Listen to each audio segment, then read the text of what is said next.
Monsieur Jean-Pierre Brun, bonjour. Bonjour. Merci beaucoup de nous recevoir chez Empreinte Humaine pour parler de la qualité de vie au travail et de la santé des salariés au travail. Alors, première question.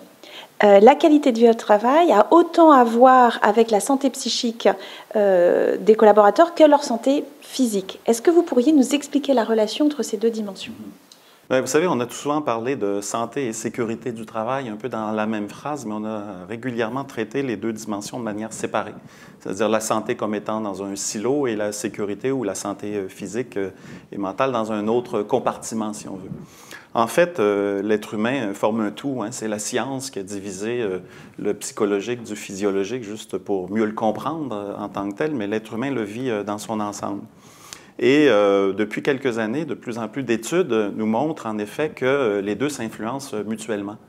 Que lorsqu'on est atteint ou lorsqu'on est dans une situation où notre santé mentale est un peu détériorée, on sait de plus en plus maintenant que ça a aussi un effet sur la santé physique, tels que les troubles musculo-squelettiques, les maladies cardiovasculaires, les problèmes aussi digestifs, les ulcères, etc.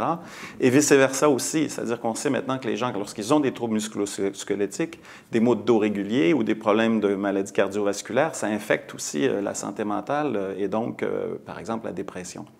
Et on tente de plus en plus d'intégrer les deux dimensions. Il y a même aux États-Unis de plus en plus un courant qu'on appelle en anglais le Total Health Worker, c'est-à-dire la santé globale du travailleur, et d'arrêter de morceler, si on veut, ces deux dimensions-là.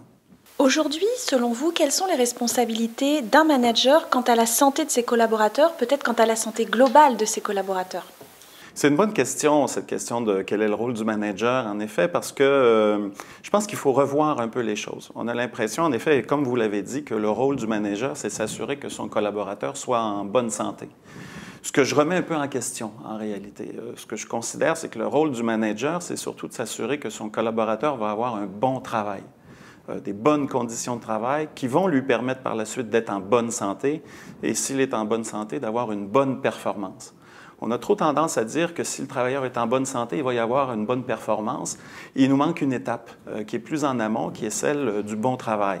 Et là, c'est le rôle du manager, en effet. Alors que quand on dit au manager, occupez-vous de la santé de vos collaborateurs, ce n'est pas son métier en tant que tel. Par contre, si on lui dit, assurez-vous que les rôles soient clairs, que les tâches soient bien définies, que les changements soient bien accompagnés, que la charge de travail soit régulièrement évaluée, on est vraiment dans des fonctions managériales à ce moment-là. Donc, je pense qu'il faut vraiment voir ça dans cette perspective-là, se dire que la qualité de vie au travail, c'est une affaire de bon travail et de bon management et pas uniquement de bonne santé.